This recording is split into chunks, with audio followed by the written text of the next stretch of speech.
Conscious Life Expo 2020 welcomes Mr. Scott Wolter. Thank you, Jimmy. Thank you so much. All right. Well, now that we got that out of the way, thank you, Jimmy. I really appreciate it. And I want to thank all of you for coming today. This is a thrill. I've never been to this conference before, but I'm having a blast, except it's wearing me out. This is so much going on. Okay, well, today what I'd like to do, and I want to keep this an open exchange. If you have a burning question about something, just raise your hand. We'll take care of it then, okay? But I'm going to start off today with a question. And I want everybody to be honest, okay? Raise your hand if you know the origin of the five-pointed star. Raise your hand. Besides you.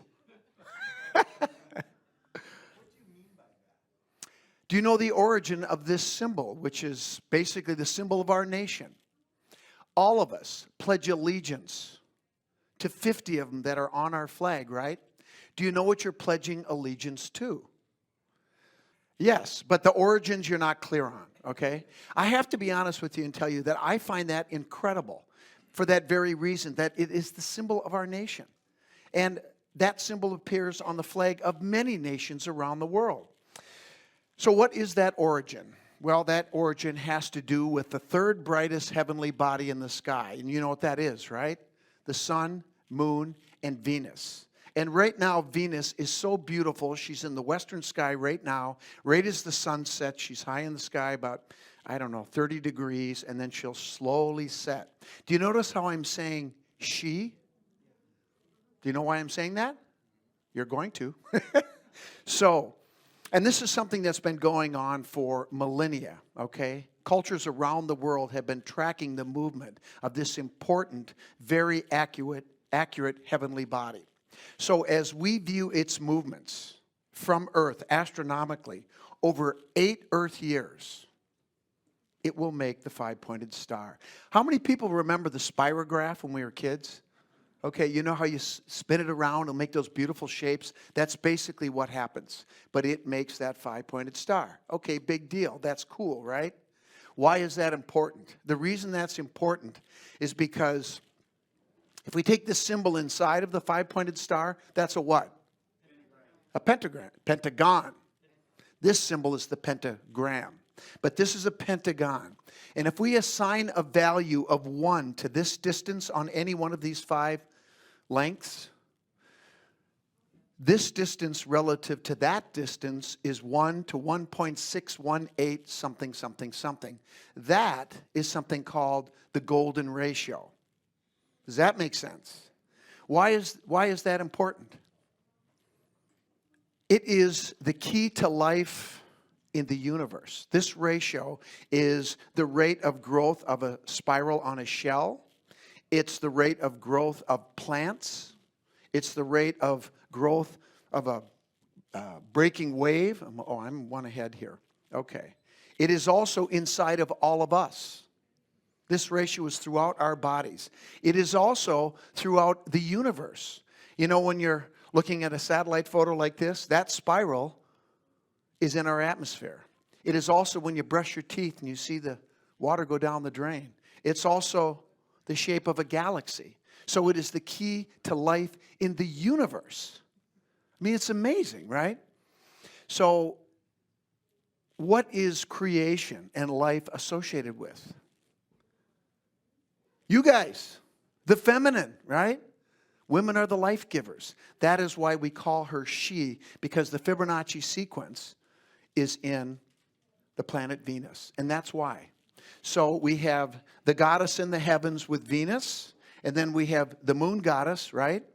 And one more thing I think I should tell you is that when you round the Fibonacci sequence to whole value numbers, basically the way it works is like this. 1 plus 1 is 2, and then you add the previous high number to your sum, and then you get the next number. So 1 plus 1 is 2, 2 plus 1 is 3 plus 2 is 5 plus 3 is 8 plus 5 is 13. So here's a question for you. If it takes 8 Earth years to make the 5-pointed star, tracking it from Earth over 8 years, how many Venus years does it take to do the same thing? Now remember, Earth is here, Venus is here, the sun is here, right? So it's an inner orbit relative to where Earth is. So it's moving faster. So the year is shorter. So how many years do you think it takes? 13. Okay? So 8 and 13 is the Fibonacci sequence. There it is in the heavens again. But anyway, the point is that the number 13 is associated with the feminine, right? And for all those years when we grew up, 13 was what? Bad luck number. Why is that? Because of the suppression of the feminine. Okay? When in reality, it's a good thing. And so things are changing, and the elevation of the feminine is happening right now, as it should, as it must, if we are going to achieve balance. I'm going to talk more about that balance. But anyway, isn't this kind of cool stuff? Here's the coolest thing ever. So the most iconic symbol of our nation is about the goddess, right? So what do you think Jerry Jones would say if he heard what I just said? You're going to change your name to your football team to the Dallas Goddesses? Wouldn't that be awesome? That's not going to happen. Anyway, so I just thought I'd throw that out there. So the Kensington Runestone is what started my journey. And I've been on this journey now for 20 years. And and just so you know, I'm a geologist by education and thankfully by profession. And I run a materials forensic laboratory in Minneapolis. I basically do autopsies on concrete and rock. And I spend most of my time working on problems in the construction field, which is really boring, but it is important. Probably the thing that I'll be remembered for more than anything is the work we did at the Pentagon after 9/11, evaluating all the fire damage structural beams in columns. And it was one of the most amazing things I've ever worked on. But in any case, that was nothing compared to the day that I was contacted and said, we'd like you to study the Kensington Runestone. And I said, what's that?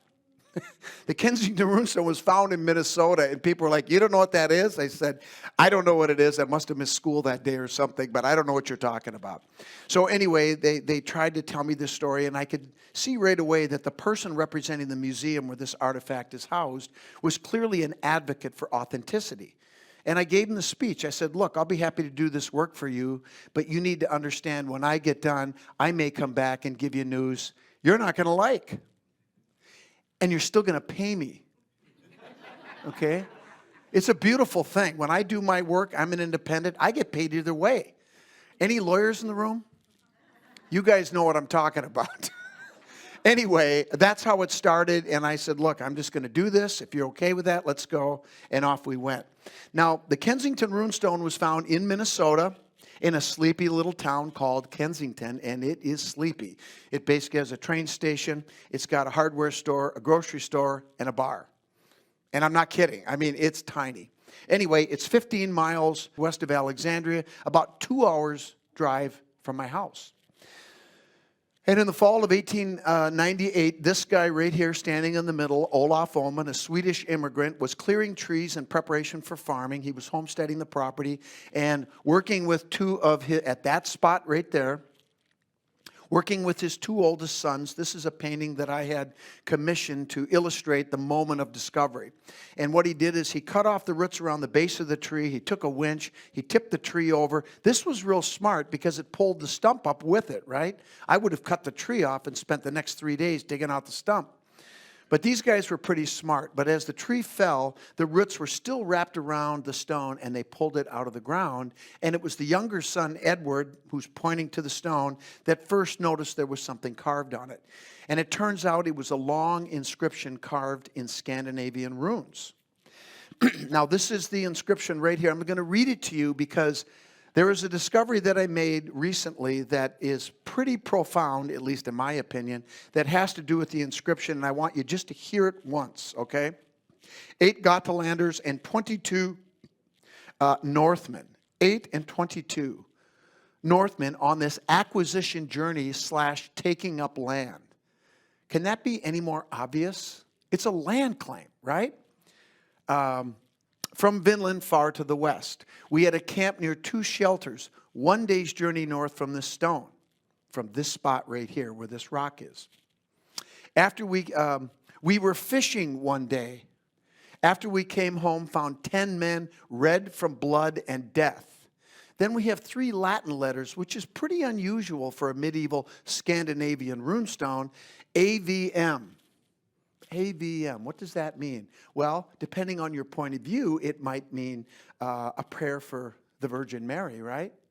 To other people, it might be a different Mary. Anyway. And then saved from evil. On the split side of the stone, on the side, it says there are 10 men by the inland sea to look after our ships. 14 days journey from this island, year 1362. Now, if you're a historian, you know that 1362 is 130 years after Columbus. You know that guy that didn't set foot on the continent, that already had millions of people living here? That guy? Anyway, so I wrote my report and I said, you know what? I did well, wait a sec. This is the picture I have to show you. See what this stone did to me? I used to have dark hair. It did.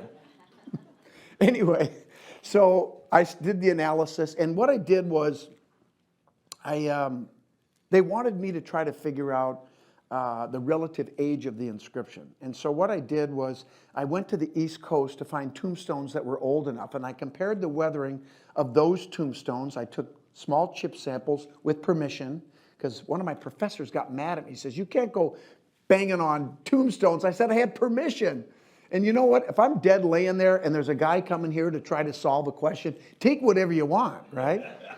Anyway, so I did the weathering and I compared it. And I don't want to go into too much detail because I want to get to the fun stuff. But basically what I concluded was that by taking samples from the side of the stone, not in the inscription, I didn't damage the inscription, a very small chip sample, and basically I concluded that the weathering of the inscription was older than 200 years based on comparing the weathering of the tombstones, right?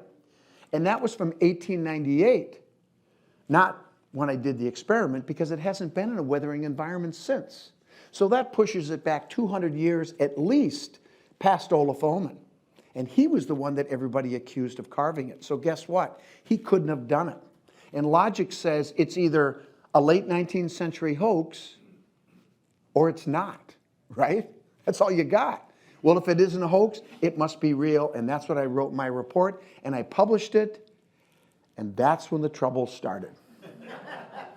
Oh my God, I'm not even kidding. It was so bad. The personal insults, the attacks. And you know what was, and understand something, okay? As a scientist, if I write a paper, or I write a report, if I made a mistake, tell me.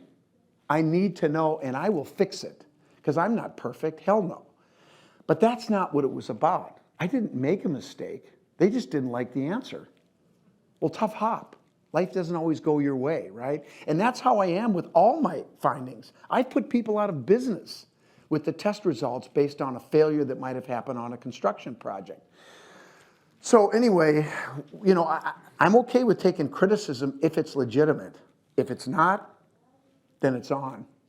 And so I just made my mind up and I said, okay, why aren't they accepting this? I thought they'd be happy, for crying out loud. So then what I did is I said, I'm going to get to the bottom of this. So I went to Sweden 5 times. And it turns out, here's another thing. If this is a genuine artifact, which it is, you know what that also means that logic demands? It's somebody carved it, right? They came from some place for some reason. And that's what I've been working on for the last 20 years. And I think I have it figured out. So in any scientific investigation, it doesn't matter what you're investigating, whether it's concrete or aliens or runestones, it doesn't matter. The process is the same. Facts first, interpretations, and then maybe you might be able to draw a conclusion. Maybe. But in this case, I followed the facts. And one of the things that I absolutely wanted to learn was about the runes, the dialect, the grammar, the dating, everything that was on that stone. And I know enough to be extremely dangerous. I'm not a runologist. I don't pretend to be something I'm not, but I learned a lot. And the funny part is such an obscure science. Honest to God, walking on the planet today, I'm probably one of the top 3 or 4 people that understand this period of runes and dialect and grammar and all of that. But the bottom line is this: the evidence took me to Sweden, to this large island in the middle of the Baltic Sea, where there were 99 churches on this island. I went to every one. I'm anal retentive. I'm a lab guy. I had to go to every one, because the one I don't go to, that's the one that had the best stuff, right? So anyway, and remember this too, the only person in the 14th century that could possibly have carved an inscription of this complexity and length had to be a member of the clergy, right? Why? Because the common people weren't educated by design. The church is going to tell you what the Bible says and so on. So I knew it had to be a member of the clergy. And we found all the evidence here on these grave slabs at these churches. And so who were the clergy that were there? They were these white monks. I didn't know anything about monks. Are you kidding? The word monastery probably never came out of my mouth up until that time. But now I'm an expert on them. The white monks, the Cistercians, who were founded in 1098 by Robert Molesme. They had one abbey at Citeaux, France. And then in 1113, this guy, Saint Bernard de Clairvaux, joined the order with 30 family members. That particular event was the greatest coup d'etat in history that nobody talks about, because they basically took it over. In fact, he joined the order with 2 of his uncles. One was a guy named Hugh de Payens, one of the original 9 knights that went to the Holy Land, and that's where our story takes off. But Saint Bernard de Clairvaux, I could tell you a lot of stories about him. He had a fascination with the Virgin Mary, to the point where the Pope was like, dude, we like her too, but you might want to dial back a little bit. In fact, his miracle, if you look at him, and the most common image of Bernard, and there are thousands of images of Bernard. He was preaching one day to the monks, and there was a statue of the Virgin Mary behind him. And he turned around, and her exposed breast started dripping milk into his mouth. No, that's his miracle. Nobody knows about this. This guy's amazing. You know what? You guys ever do this? If you're at a dinner party sometime with a bunch of people you don't know and you want to break the ice, here's a fun game. Just go around the table and ask people, if you could meet anybody in history, alive or dead, who would it be and what would you ask them? And they would have to answer. And then you go around the table and you will get some amazing answers, and you will learn something about those people, even people that you thought you knew. That's really cool. But anyway, you know who my guy would be? Him, right there. Anyway, he joined the order and he founded Clairvaux, the first daughter abbey, the second abbey of the Cistercians. And by the time he died in 1153, there were over 300 abbeys all across Europe, going into Scandinavia toward the Holy Land. Eventually, at the time of the put down of the Templars, there were over 750, the most successful monastic order in history, and it isn't even close. Now, another thing that a lot of people don't know is that St. Bernard in 1128 wrote the charter for the Knights Templar Order. This is what I learned when I did this research. Now, remember, I'm doing an investigation about stuff I know nothing about. I followed the evidence trail, and it took me to the Templars and nobody else. And it was the easiest evidence trail I think I've ever followed. It's like people go, oh, the Templars, isn't that convenient? Ooh, Da Vinci Code, all that. I go, shut up. I follow the evidence. That's where it goes. I hate that nonsense. In any case, here's a big secret I'm about to reveal about the Templars. They understood all this sacred geometry, astronomy, the 5-pointed star, and they venerated the goddess. That's what I figured out. And when you know what to look for, you will see it yourself. And in fact, their true ideology was something called monotheistic dualism, basically venerating a deity, right? A single deity that had dualistic aspects. The concept of opposites, dualism, like male, female, heaven and earth, good, bad, light, dark, yin, yang, all that stuff. You guys know all this stuff, right? They keep things in balance. I mean, it's right here. Here's a 14th century parchment. You've got the Virgin Mary, right? The goddess. And she's protecting the nuns and the monks equally, right? There's your dualism right there in the 14th century. Don't believe me. Look at the evidence. And so as I did this investigation, everything on Gotland we found, the language, runes, dialect, grammar, all that stuff was there. There was one thing that was missing. That. The hooked X, which is being used for the A sound or the letter A all throughout the inscription. It occurs, get this, 22 times.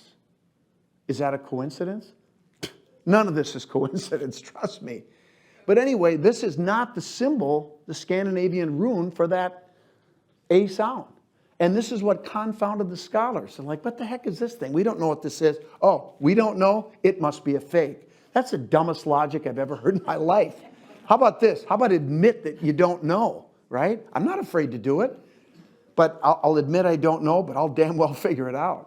Anyway, so this is what this was. And as I was going through this whole journey, you got to remember, I'm a lab guy. I'm the guy that I've been using one side of my brain, the analytical part, and this whole spiritual side is just, it wasn't there.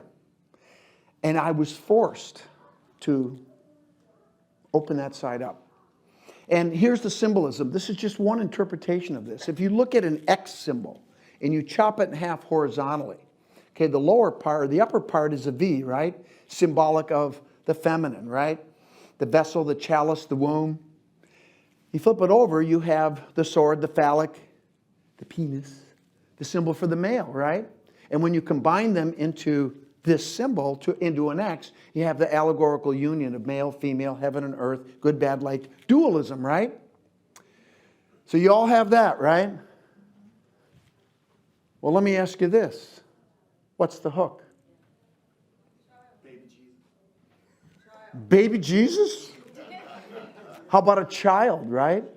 Think about it like this. So maybe the V is a little girl inside the womb of her mother. And then you've got this. So a lot of people, or I ask people, what's the Holy Trinity? What is it? Father, the Son, and the Holy Spirit, right? What's the Holy Spirit? Well, you know this stuff. You stop. I'm kidding. No, but what it is basically, it's not well defined, right?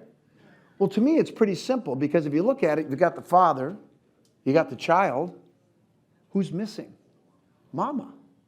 Maybe that's the Holy Trinity. Maybe that's what that symbolizes, right? Basically, what it symbolizes is the essence of their belief system. It's a sacred symbol. And the scholars over in Scandinavia are never going to figure it out until they open that side of their brain that I was forced to, because I wanted to know, and now I know. So, oh, did this just start with the Templars? No, it didn't. Because they were just a blip on a long continuum of bloodline families that go all the way back to Egypt and beyond. And when you look at this symbol, this is Tutankhamun. Akhenaten has the same thing. The crook and the flail, right? Here's your, your symbolic of Osiris, Isis, and the crook carries the eggs of fertility. There's your Trinity right there. So this ideology goes all the way back, and it's around today, if you know where to look. Another thing as far as symbolism that I learned is that it's interesting that this stone was clearly split down from a larger slab of glacial rock. I know exactly where this rock came from. It came from the Thompson Formation up by Duluth in the Thompson Dam. I mapped these rocks when I was in college. When I made the thin sections, looked at them, I saw this two-directional foliation at 60 degrees. I go, I know that rock. It's a Minnesota rock. So whoever came here found a large slab, and they split it down. Then they carved the inscription and buried it as a land claim. Here's something that's interesting, though. It's almost a perfect 2-to-1 ratio. And within the 2-to-1 ratio, what we call in Freemasonry an oblong square. This is the basis for all of sacred geometry right here. You've got 2 squares, 2 triangles here, and it just goes on and on and on. That's a piece of evidence that I'm the first person to point out. And believe me, I'm not saying this because I think I'm special. It's because I knew it was real. I trust rocks. I don't trust some people. The rock told me it was real. So there has to be an explanation for everything, and there is. All right, so now I'm going to tell you about the final piece. And I got to set this up a little bit because I understand all the arguments that the scholars have made against this stone, but they just don't make any sense.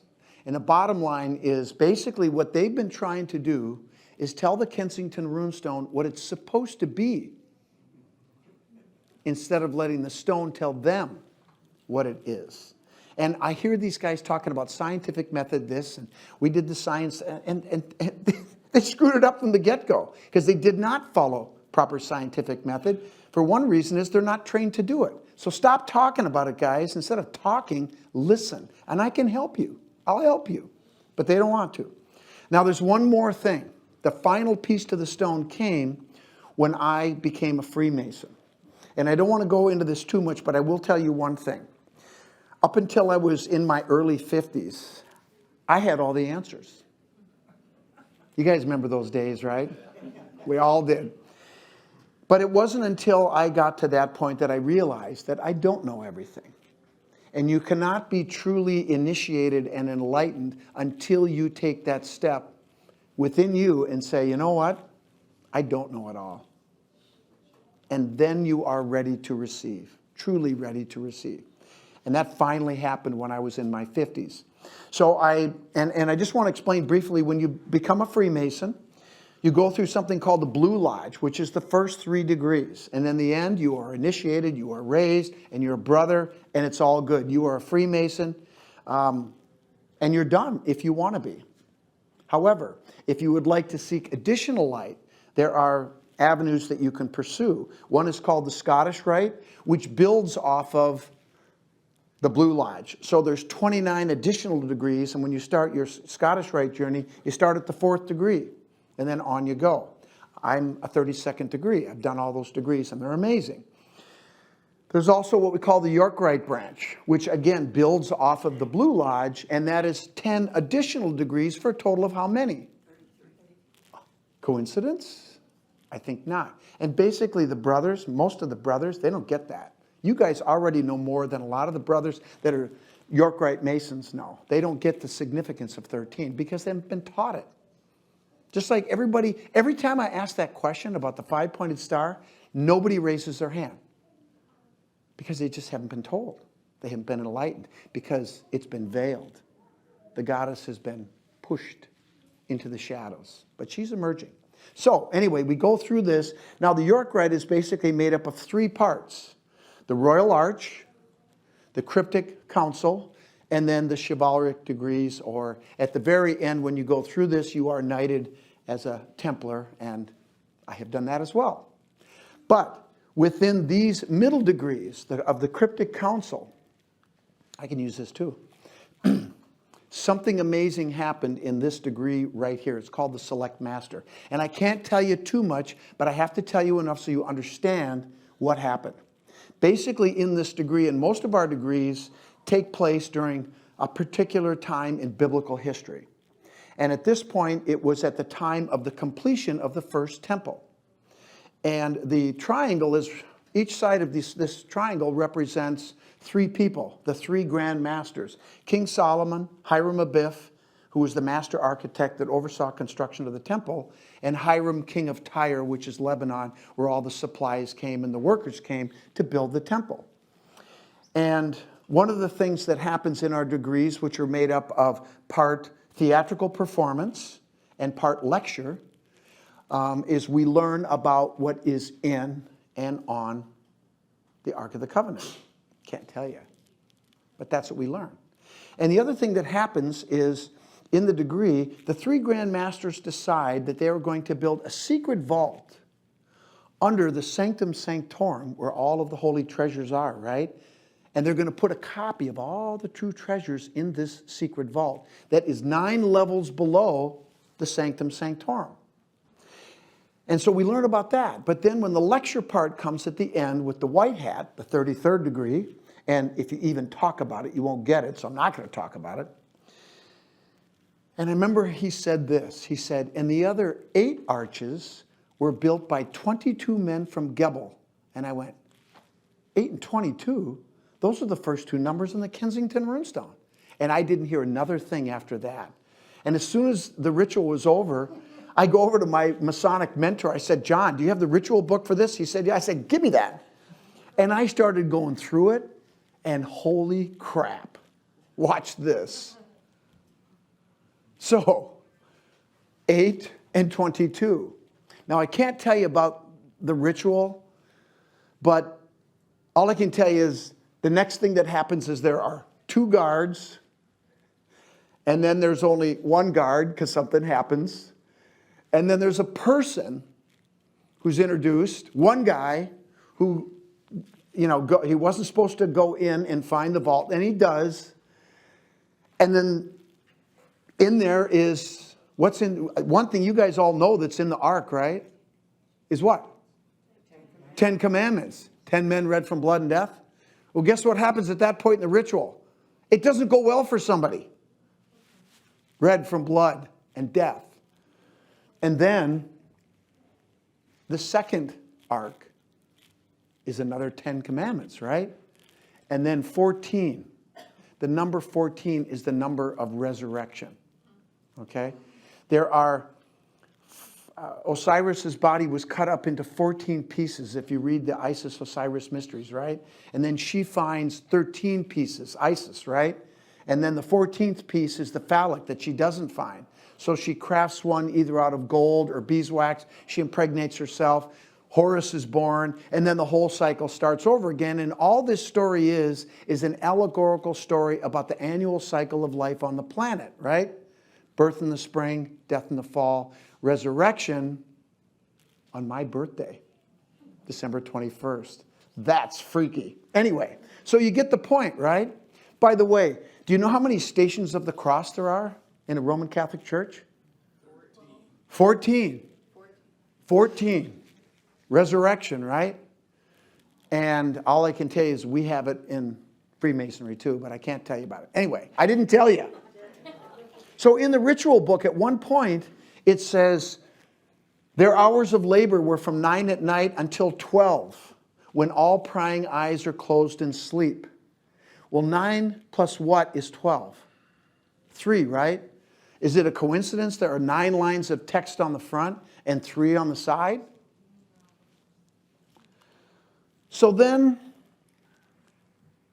because of the hooked X and its likeness to the Hebrew Aleph, which is the first letter in the Hebrew alphabet, and one of the things in Scottish Rite Mason we are exposed to is the Kabbalah, which I find eminently fascinating, and I dug into it, and I found this. So in the Tree of Life, you guys know what the Tree of Life is, right? There are 10 spheres. Pay attention to the numbers. That create 22 paths. There are 3 columns, and there's stuff up on the runestone I have not told you about. The number 3 is significant. The three is all through Freemasonry. It's very important. The Trinity. Oh yeah, we talked about that. For a total of 32 emanations of deity. However, there is a hidden 11th sphere that creates the hidden 33rd if you reach that level, right?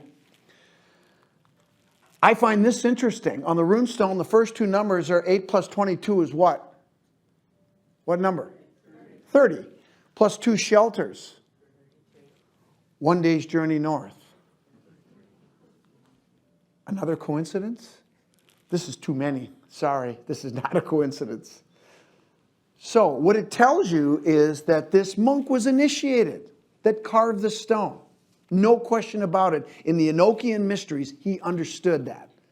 And the secret vault and the 9 arches, which runs all through the Templars and the mystery over here. Just know that. So, what does this all mean? And why are we here? Why are you all here at this conference? We're all trying to figure out those big questions in life, right? We're trying to find, what happens after I die? Is there a God? I mean, why am I here? All these things. At the end of the day, what does it result? The net result is it's all about you, right? It all comes back to you. And 2 words, know thyself, right? That's at the end, that's what Freemasonry is all about. So I thought about that, and I started doing some research, and you might know this, you might not. Do you know how many vertebrae we have in our bodies? Most people do, not everybody. 32. Well, if we're talking about the Kabbalah, and this being part of the origin of that, then there's a 33rd, right? What's that? It's your head. So let me ask you this. Do you know how many bones are in the human skull? You're going to like this. There are 8 here in your cranium and 14 in your face for a total of what? 22. I think we know where this all started. Right here. It's cool. Okay, so now I'm enlightened. I'm digging all this stuff, right? So now I'm going to tell you a story about a secret document that we are now just introducing to the world. Now that you have a little background to appreciate this even better. This document basically came forward through these 2 guys. But anyway, Don is a really cool guy, and all I can tell you is he and this guy, Bill Jackson. Bill is the one that bought the document back in 1971. These 2 guys were best friends who worked for an agency that basically does things with our government that we never hear about. And it is so James Bond-like stuff. I'm reading about their missions, and I'm trying to talk to Don. Bill died in 2000.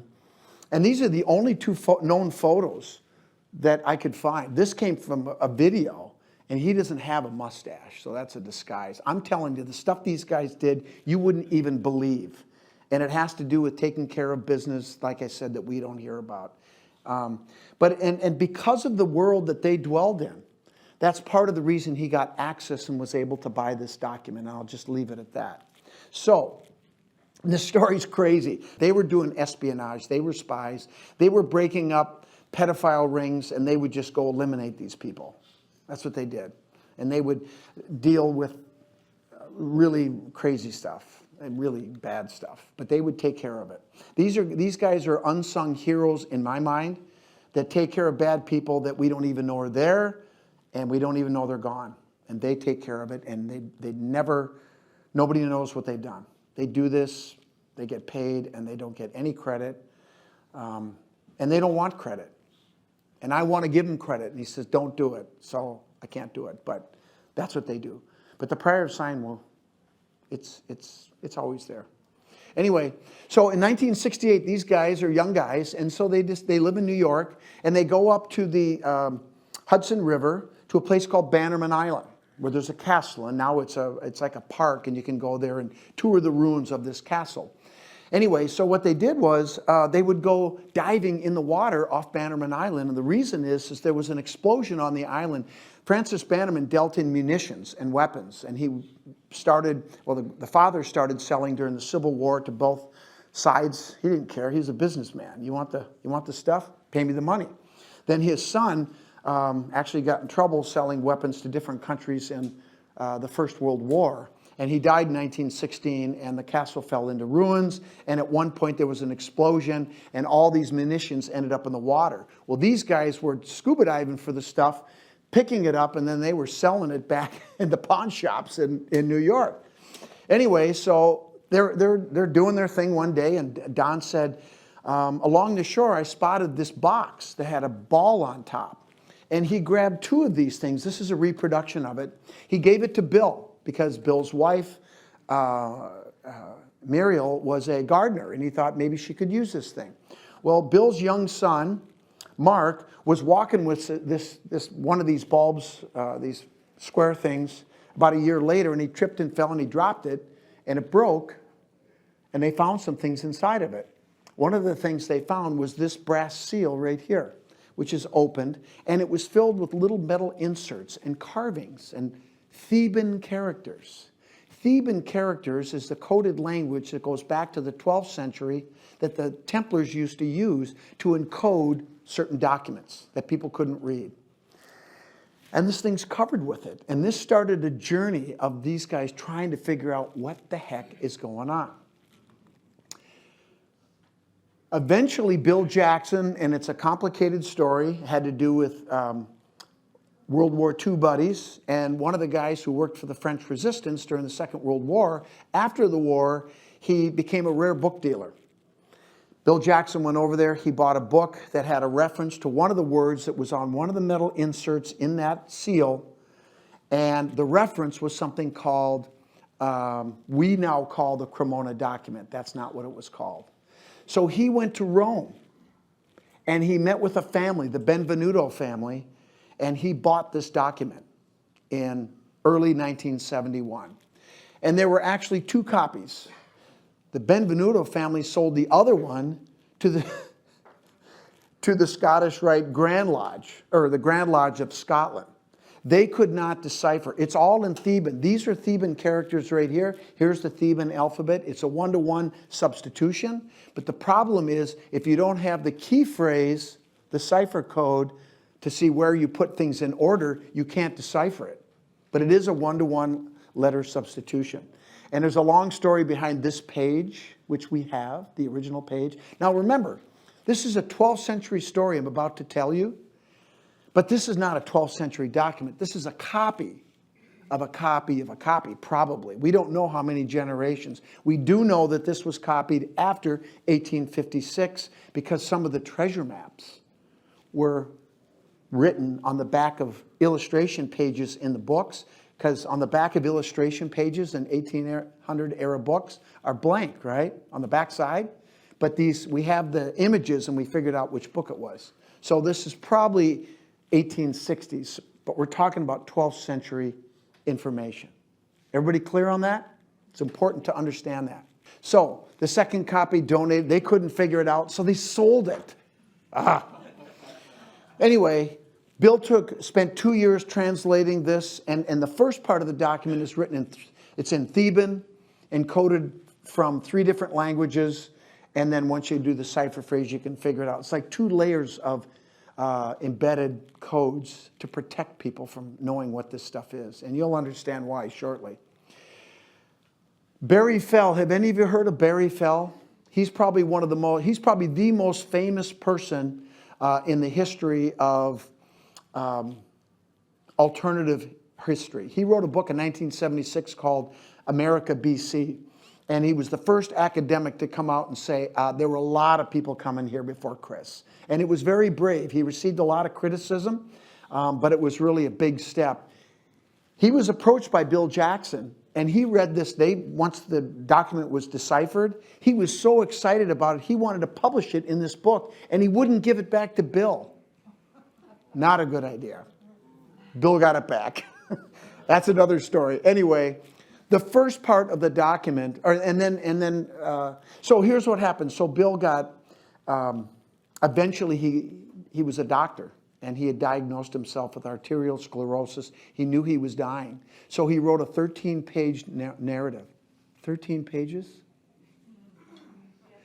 And it's amazing. That's all I'll tell you. But anyway, so let's just go back. This is the title page. And this is in Latin, "The truth will set you free." Here is the table of subjects, all in Theban. And you'll find this quite interesting. These are the first 2 pages, says table of subjects. The first document that's referenced in here, the Gospel of Mary, Magdalene. You know that one that didn't make it in? Or one of the ones that didn't make it in? And that's right here. The next 3 are the Gospels of Matthew, Mark, and John. The next thing here it talks about is the voyage of 1178 mastered subtly. Just hold that thought. And then these 2 things, oh, by the way, right there, hooked X's. My hooked X. And what have I been saying for all these years? It's connected to the Templars. And then this shows up. Is somebody punking me or what? No, it's real. And that proves that we are right about what this is. Anyway, these 2 documents, the Black Enchantment, I don't know what that is. And I don't know what that is either. the picture of the objects in the tunnel. Sounds good though, doesn't it? Now remember, this document is a compilation of documents. It's not just one continuous thing. And you'll see what I mean by that in a sec. All right. So, what happens in the first part is there are 6 knights who are in Jerusalem. It's not dated, but we know it's somewhere between 1110 and 1118. Jerusalem has been captured. The Templars are controlling the Temple Mount. And these guys go in under the south wall. They didn't go under the Dome of the Rock, which everybody thinks. And they find their way down to a secret chamber, a ritual chamber, which I can't tell you about. I don't have time. That's where they found the treasure. This narrative tells us exactly what the treasure was the Templars found. This is what everybody's been wondering, right? You're going to know right now. So, at the 4 corners of a squared floor defined by a marble stone set in a form forming an oblong square, 2-to-1 ratio, right? The secret to sacred geometry. Rests 4 limestone boxes. They are called bone boxes, and the Ivri, 1st century Hebrew, buried the bones of their dead in them, and there are locali behind each one, but no bodies are within. So you guys understand what the ossuary culture was, right? In the 1st century, the Essene, Jesus and his people, had a very unique burial practice. And basically what they would do is they had underground tombs that were made up of 2 rooms. The first room was open to the south, to the world. It was open, right? And you could walk right in, and it was flat. And this is where they would perform rituals. And only the family could process the body of the deceased.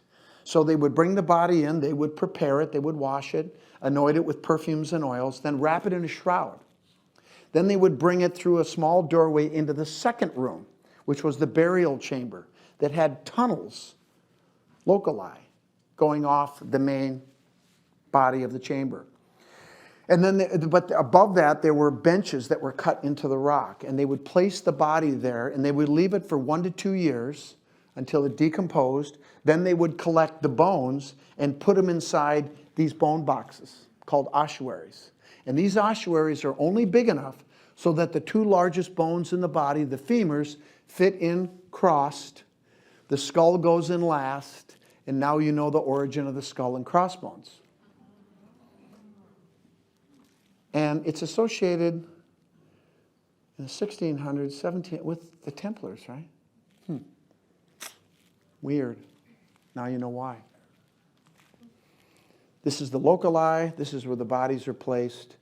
And that's where you would be interred in the family tomb in perpetuity. Okay, so Hugh de Payens, because they're referencing Hugh, co-founder and Grand Master of the Knights Templar, circa 1120, notes it is strange in one of the boxes that the head is not separated on the spine, but cleanly severed. On the spine, cleanly severed. This man died when his head was cut off with a very sharp axe. The bones show little splintering where the axe slid over them. There is a name. I read a little Ivri text. It is to me that falls out the making of what is written. It is Jan. Remember, there's no J back then, right? Probably John the Baptist. Definitely John the Baptist. I will tell you another secret. In Freemasonry, all of our lodges are dedicated to the Holy Saint John. Jesus is never mentioned. And I always wondered why. I think we're going to find out why. Bernard bags the bones. They took him. The initiator, the initiated. So, here's the next box. In the box to the left are 12 long clay tubes with writings in one that we break the wax seal on. It is all in Hebrew text, Ivri text. And I see that it is the book of God, but in scripto continua. In other words, there's no spaces between words or sentences. There's no punctuation. It's just one big long narrative. And you have to know how to read it. Making it most difficult to read, there are others in the strange script. We take all of them. In the third box ossuary. Below them and stacked in a pyramid shape are small elongated blocks of gold, each stamped with a seal that Beaumont recognizes as the Ivry King Solomon. This is a treasure beyond our wildest dreams. This will help with the money-moving plans. Establishing the sanctuary, the New Jerusalem, was already in place back then in the 12th century. If there's one thing that you need to learn about these Venus families, as we call them, because all these guys are part of it. Bernard was part of it. The Templars were just one blip on this long continuum. The Venus families are patient, they are smart, and they are still with us. The last box is now opened quickly, expecting more gold, but below the sheep hides, they were covered in sheep hides, we find none. Instead, there are 5 devices of metal and of a curious type. And in my new book, these are all described in detail. And it's to such a level of detail that Bill Jackson and Don and the guys in the Spartan group, they actually made these instruments, and they worked. 2 of them were for building, 2 were navigation devices, 1 tracking the movement of Venus, because her movements are so accurate, and the 5th was a cryptex for deciphering script. So, that's the treasure. So the next part of the document has to do with the scrolls, because in those scrolls, it talked about other first century scrolls that were brought over here to the land of Onteora. That's what they called North America, to hide those scrolls in the first century. And then 6 decades later, a Templar group was established, led by Sir Ralph de Sutterley, to come over here to get those scrolls at a place called the Temple of the Goddess. Why did I do that? It was a 3-year voyage that began in Wales. We know right where de Sutterley's from. He's a real historical figure. 6 ships and 140 men and women. The first thing they had to do was go to Denmark to see the King of Denmark, who was a Templar knight. And they needed somebody in his court to lead them back to Onteora. It was a woman named Altamara. Now, how the heck is this woman going to know where to go over in North America? Because she was indigenous and had been brought over. But the king made one of the knights marry her. So Leon the Spaniard married her. And I think they were really in love, because as you read the story, it's just unbelievable, but it's really cool. We 20 and 6, they dropped off. 26 is what? 2 times 13. One of the things that you look for when you're reading these documents and you're trying to vet them is look at the numbers. They always use these sacred numbers. Why? Because they're calling deity to protect them, the great goddess to protect them, to help us with this mission. Absolutely. Absolutely. Altamara led them to the temple of the goddess in the land called Onteora, which we now call the Catskill Mountains, and specifically Hunter Mountain. After they completed their mission, they wintered over on one of the islands, which is now northern Long Island. They built a ship and they sailed home. And de Sutterley went to Saborga, Italy, and he sat down with the then Grand Master Odon, and they gave his deposition. And the Cistercian monks recorded it, and that is this story. Now, these are the names of the 6 Templar Knights, and I have one highlighted. Remember that name, Lionel de Waldern. So Bill Jackson, first thing he did was he called his friend Don. Now Don was always available.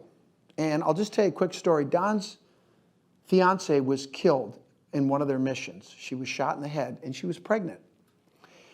And that was in the early 60s. And he was so traumatized by that, he never was engaged, never got married, never had any children. He's 77 right now.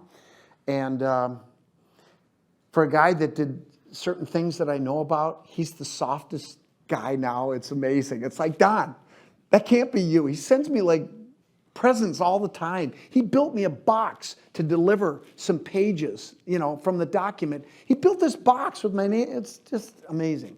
Anyway, so Don was always available. So Jackson would say, hey, I want to go up to Newfoundland, where one of the ships was lost of de Sutherly's journey. They lost one, hit rocks. They had to offload everything, and they scuttled it. They didn't want anyone knowing they were there. They go up in 1971, and they found it. Guess what we're going to do? We're planning to go up there. So that convinced Jackson the story was true. So then the next part took 6 years in the Catskill Mountains, slowly looking for the tomb of Altamara. And I don't want to spoil the story. I want you to get the book and read the story, because it'll make you cry. But eventually there was a battle between some of the warring tribes and the people of the mountain, of the temple of the goddess, which was run by women. And Altamara was killed. They burned her body. They put it in a rectangular box, and they buried it inside of a small cave right here. And I've got more pictures, but I don't show them because I don't want people to go up there. But that's what they were looking for, was that tomb of Altamara. And on October 11th of 1977, they found it. And inside were offerings, really cool things that were left, including this right here, which is an 11-karat rough diamond, uncut, that was inside this little urn here, that was inside that box, which was inside that box. There's a whole bunch of stuff you can read about. But then what they did is they resealed it, they put her back in the tomb, and then they left. And then the story was over. And Don still didn't know what was going on. He was there on the mountain when they found this. Anyway, so Jackson decided that he was going to write a book about this in the 70s. But what happened is he had such a bad experience with the academics, including, sadly, Barry Fell. He became disillusioned. He said, screw it, I'm going to write a novel about this. So he started writing the novel, and he came up with a bunch of stuff, and some of that stuff is now on the Oak Island show. And it's fiction. And it's a long story. I'm not going to get into it, but what happened is Bill he was diagnosed with arteriosclerosis when he was into this book, and then he just gave up. And then he sold the document to the Vatican. Do you guys remember the movie The Da Vinci Code? You might want to write this down and Google this guy. The name Paul Marcinkus, Archbishop Paul Marcinkus. You remember the monk, Silas, the bad guy in the movie? That character was modeled after Paul Marcinkus. He was a bad guy. He was the only guy that had a key to the Pope's chamber, sleeping chamber. Remember Pope John Paul I, who died after 33 days in 1978? Marcinkus is the one that killed him. This is the guy that Jackson sold the document to in 1994. And he got a lot of money for it. Which tells you something, doesn't it? If the Vatican thought it was important, it must be important. Remember, all these years that I've been working with Don, I met him in 2006. I've been vetting this, and only now am I publishing it because I'm confident this is all real. So, Don called me in 2009. He said, Scott, I need some help. I go, what? He said, I want to go up on the mountain. I need some fresh legs. I'm like, cool. So I got my son, Grant, friend David Brody, and my other friend, Steve St. Clair, of that family, yes. And we went up on the mountain. And he had this goofy map right here, which looks like what? A compass and square. So we go up on the mountain. I'm like, what are we doing up here? Well, I think these places are marked on the mountain. So this is a little stream, and this is something called Table Rock. That's Table Rock right there.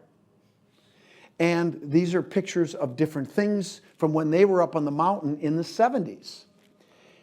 And so one of the things that's talked about in the Cremona document is a large stone in a ravine, right in the ravine where we are on Hunter, had a particular shape, reminded me of a grave.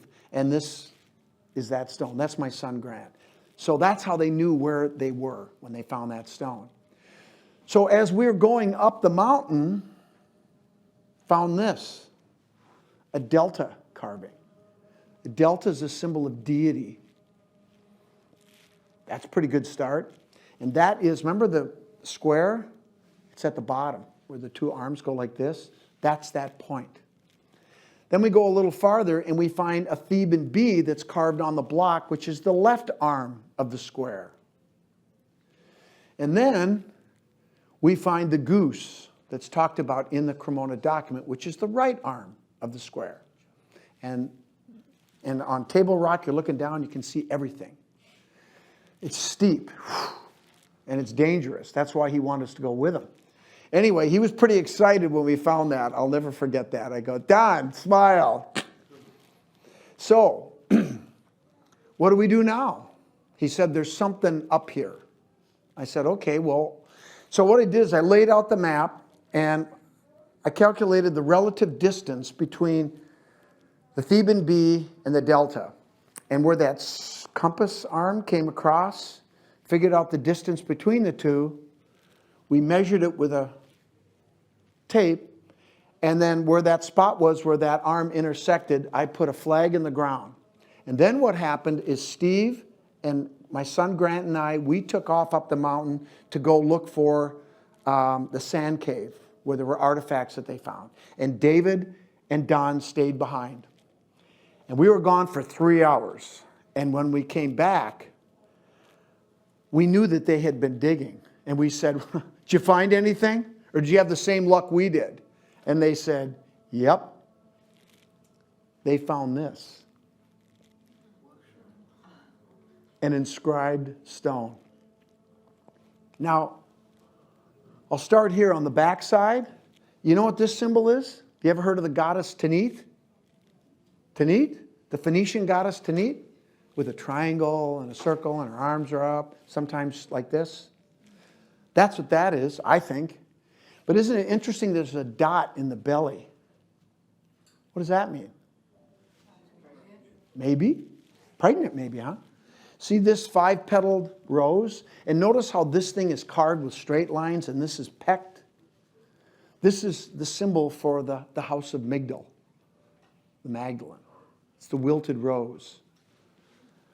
And on the other side we have Roman numbers and a Latin phrase called in camera, which lawyers still use to this day when they meet with the judge privately, the two lawyers. It's called in camera, in chamber, in tomb, in secret. I remember I looked at that, I go, camera? What are they talking about a camera for? But we figured it out. But what does this look like? A latitude and a longitude, right? Well, what do you think we did as soon as we got off the mountain? Google Earth, boom, boom. Right in the middle of the woods up in Canada, in the middle of nowhere. And then it dawned on us, wait a minute, the prime meridian wasn't Greenwich, England back then. It was Paris, France. That was the headquarters of the Templars. So we recalculated, hit it again, boom, bingo. Montreal, Canada. Why there? Okay, so now, serious, okay? What I'm about to talk about is offensive to some people's belief systems. I just want you guys to know that's not what I'm here to do. I don't mean any offense to anybody, okay? So, from here on, if anybody gets offended, it's your own fault, okay? Are we good? Okay. Anybody not good? Okay, here we go. So, I'm going to teach you guys something about symbolism, colors. If you look at Renaissance art especially, if you know the colors and the symbols, the signs, symbols, and tokens, you can have a lot more fun with that art because almost all of these artists were initiated and they are hiding secrets within their artwork. So one of the things you need to know is the symbol of Mary Magdalene. The colors are orange and green. Green for her Celtic roots and ideology, and orange for the region in France that she disappeared to, lived out her life, and died. So that's a beautiful painting, isn't it?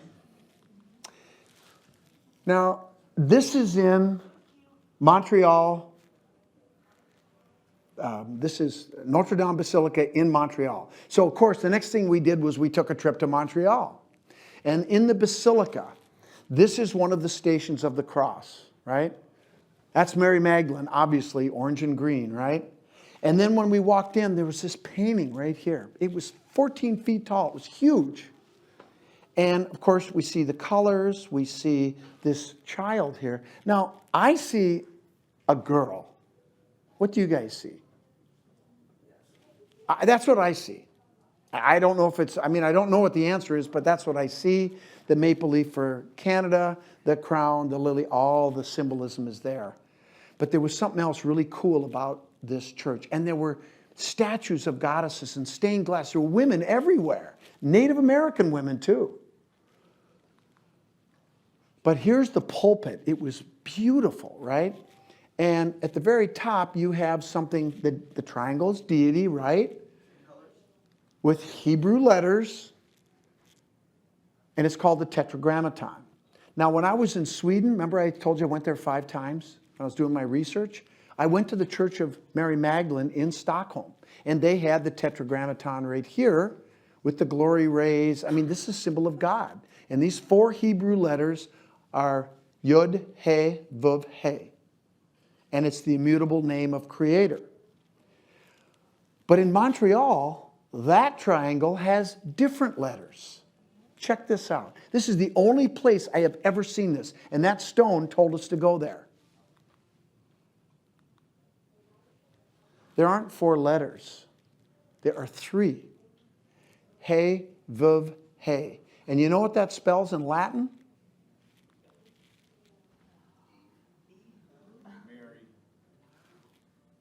Just saying. There it is. That's crazy cool. So, something going on up there that has to do with the goddess. Let's get back to the Cremona document. One of the things, now, I'll just tell you, this is so cool, and you can read it in the book, but you know how de Sudderly got the right to get the documents? He had to go through a 3-day ritual. Spent 3 nights in 3 small caves. They're still up there. I've been in them. And on the 3rd night, the priestess of the mountain offered herself to de Sudderly. And he said, I'm sorry, but I have taken vows. I can't. And she looked at him and she said, you pass. You can have the scrolls. But you can't have them all. So he brought them back, right? And this is a list of what he got. Because each one of those tubes had multiple scrolls in them. He got a lot. But I want to point something out to you right here. I know that's hard to read, but this is all in French. But this has been translated into English, and this is what it says. Number 14. 14. A contract of marriage with Yeshua ben Yosef and Miriam Hasmonium at Cana. This is the marriage document of Jesus and Mary Magdalene, hidden over in Antioch. Well, now you know why they had to get it out of Dodge. If the Romans got this, it's gone. This is what it says in the document. We have returned with the 9 tubes, many having several scrolls, but the marriage document, Master Odin, Grandmaster Odin says, is valued beyond measure. That's pretty cool. So, when I became a Mason, somehow this guy, and I can't tell you who he is because he doesn't want to be identified, but he used to work in our military for the Navy. And you know what his job was? Was to go around the world and pick up out-of-place objects, including spaceships and bodies and stuff. And they would take it to facilities in the United States, never to be seen again.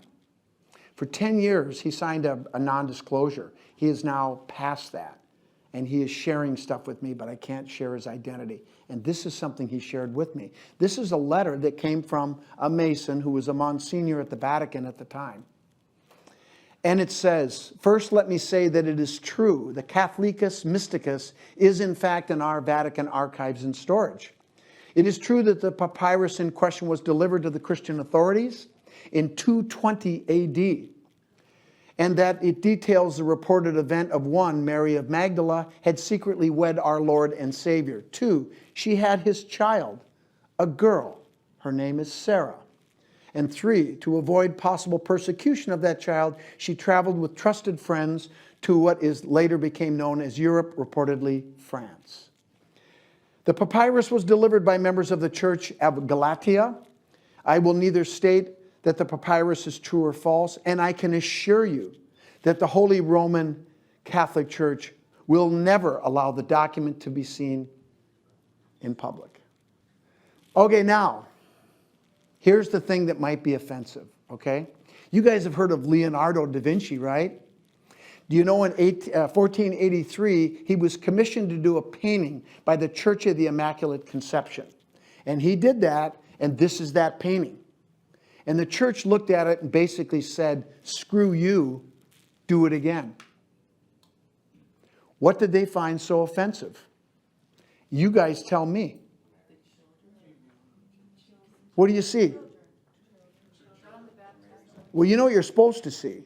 This is Mother Mary, and this is Jesus and John the Baptist as children, right? Well, who's this? Well, obviously now you know what to look for, right? Well, if that's Mary Magdalene, how can that be Jesus and John the Baptist? It can't. Well, then who are they? This is her child with Jesus. This is her child with John the Baptist, who was killed, right? So what happened? She had to keep everything together. So she was obligated to marry Jesus. And remember, back in those days, to be a rabbi, first and foremost, you were required to be married. And you were required to have a son for succession. So that's pretty crazy, right? That's what happened. Thought the Da Vinci Code was good. It just got better. So, you want to see the second version? Oh, by the way, there's one more thing. Who is that guy? Which guy? That's John the Baptist's child right there. His name was Jesus. And this is Judah. In any case, notice how her hand is going like this? Pointing to who? John the Baptist. Go like this. Make that. Point with your finger like that. Okay? Tighten your 3 fingers. Now rotate it 90 degrees. What do you see? A compass and square. The initiated one right here. That's cool, huh? Can't have that. So he had to do it again. 2 years later, he submitted this. And clearly things are different, right? Can't have her in there. So we take away the colors, put wings on her. So it's an archangel. And now that she's out, and put halos on them, right? Jesus, John the Baptist with a little cross. This is now hanging in the Church of the Immaculate Conception. This is hanging in the Louvre in Paris. I've seen this one. I don't really care about that one personally, but in any case. Okay, so now, story's over, right? No. The mystery that was still left is, what the hell did we find on Hunter Mountain? What is this stone? What is going on in Montreal? Well, Bill died in 2000, and then his daughter moved to Ireland, which is where their family was originally from. And 3 years ago, she moved to Scotland to be with her brother Mark, the one that dropped this and started the whole thing. And as she was going through her stuff, she found some things from her father. And one of them was this unopened letter with a wax seal written to Master Robert Chevalier de La Salle, the explorer that came over here, went to Montreal in the 1640s and went down the Ohio and discovered the southern half of the Mississippi River. He didn't discover anything. So we got this, Don got this from Melissa. And he sent me this email, and I'm like, Don, see if she'll sell the letter. Let's buy it. We got to have that. Well, by the time the correspondence got back, they had already sold it. But she was smart. She knew we would want it. So the deal, they sold it for 5 figures. I don't know what the amount was, but it was at least $10,000. But what she did with the deal was she said, you have to allow us to take pictures to send to my father's friend, best friend, Don. So they did that. So this is De La Salle. And when you open the letter, they broke the seal. It's dated May 8th, 1656. So for what, 350 years, that thing was sealed. And right here in French, it says, after reading, set this message to flame. Then it says here, this is our last day on the temple of the goddess, on the mountain of Manitou. Flatlanders, Hollanders approach daily, and the people are much afraid. I have set a message in stone. That's our stone. And one in the cave of Priestess Altamara. Remember the map, the compass and square map? They got that in the cave, Altamara's tomb. That's where that came from. I'm like, he never told me. I go be with the people of my mother to the south by water. Have gotten a missive from Father Euler at St. Sulpice Church, which is where a lot of the scenes in the Da Vinci Code were filmed. I go to the place of the Sulpicians to the north. Father Olier sent a bunch of Sulpician monks to Montreal to found the first Sulpician seminary in Montreal. That's where they sent the scrolls. Beyond the Great North River, the St. Lawrence River, all of the faithful also go north. And then he talks about all the documents that de Sutterly did not get. And it's signed by a guy named Lionel de Waldern the 21st. Do you remember that name I told you to remember? 21 generations later, he goes back. That's how they kept this alive that long. 500 years. That's Olier. Oh, when they opened the letter, there was one more thing. This piece of paper right here, with all of this Masonic symbolism. I know what all that stuff is. Celestial, terrestrial globes, the two pillars, Jacob and Boaz, all this stuff. There's your seal of Solomon. Deity in the middle. All of these things are signs of deity. But there's something cool on the back. Let there be light, and there was light. All truth prevail. LDW, Lionel de Waldern, the 21st. But look at that second X. It's a hooked X. So here's the last question. Where are those scrolls now?